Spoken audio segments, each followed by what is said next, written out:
प्रिय छात्रों, आप सभी का स्वागत है। कक्षा 10वीं एनसीईआरटी गणित विषय के अध्याय 2 बहुपद के अंतर्गत प्रश्नावली 2.2 का पहला प्रश्न का तीसरा क्वेश्चन जो कि आज हम अध्ययन करेंगे, जिसका इसके अनुसार निम्नलिखित द्विघात बहुपदों के शून्य ज्ञात करना है और शून्यकों तथा गुणांकों के बीच संबंध स्थापित करना है। तो हमारे पास बहुपद ज्ञात है 6x² ऋण 3 ऋण 7x। इसको हम समंजित कर लें, क्रम से जमाएंगे इस बहुपद को। आप देख रहे हैं x⁻2 के पश्चात x⁻1 वाला पद लिखा जाना है, तो यहाँ लिख लेंगे हम 6x² ऋण 7x - 3।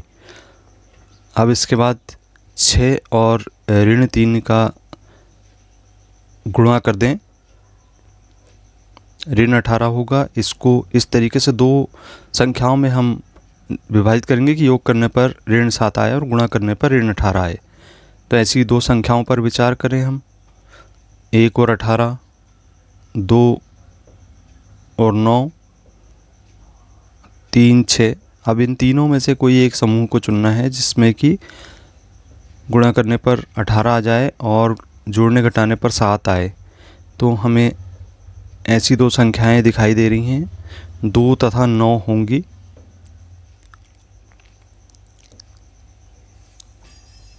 क्योंकि 2 और 9 का गुणा करने पर 18 प्राप्त होता है और 9 में से 2 घटाने पर 7 प्राप्त होता है। तो इस जोड़ी को हम चयनित करेंगे। ऋण 9 संख्या हम बड़ी लेंगे, ऋण चिन्ह वाली, क्योंकि ऋण का चिन्ह हमें प्राप्त होगा। इस प्रकार से हम लिख सकते हैं 6x² ऋण 9x धन 2x ऋण 3। अब हम समूह बना लेंगे और इसमें से उभयनिष्ठ लेंगे। 3x का इसमें भाग जा रहा है, तो 3x को उभयनिष्ठ ले लें। 2 बचेगा, 3 दूनी 6 और 1x बचेगा ऋण 3 3 9, 3 और x का भाग चला गया। यहाँ पर कोई भी संख्या से भाग नहीं जा रहा, तो 1 लिखेंगे। 2x ऋण 3 लिखा जाएगा।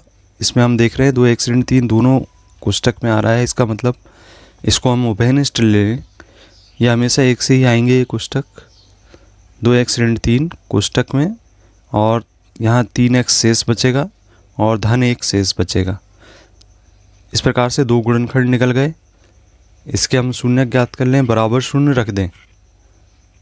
2x ऋण 3 बराबर 0 और 3x धन 1 बराबर 0। पक्षांतर करने पर 2x बराबर धन 3 होगा। इसी तरीके से x बराबर 2 का पक्षांतर करेंगे तो 3/2 प्राप्त हो जाएगा। 3x बराबर ऋण 1 होगा, x बराबर ऋण 1/3। ये दो शून्यक हमें प्राप्त हो गए। इसे हम क्रम से अल्फा तथा बीटा से नामांकित कर देते हैं। अब हम जांच करेंगे शून्यकों का योग।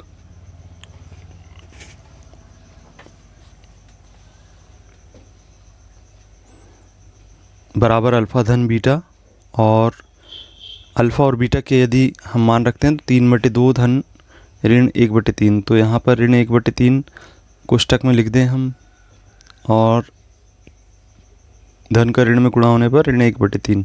अब इसका हम परिमेय संख्या का हल करेंगे।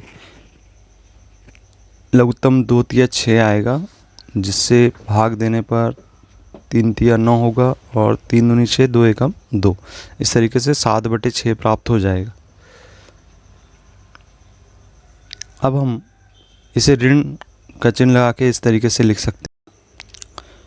अब हम जो हमारे पास बहुपद ज्ञात है उसको हम इस तरीके से लिखकर, और यहाँ पे लिख सकते हैं कि x का गुणांक बटे x² का गुणांक। इसे हम बहुपद को थोड़ा चेंज भी कर सकते हैं, अभी आपको बताएंगे। अब यहाँ पे शून्यकों का जो गुणनफल है अल्फ़ा इंटू बीटा है। यदि हम अल्फ़ा और बीटा का मान रखते हैं तो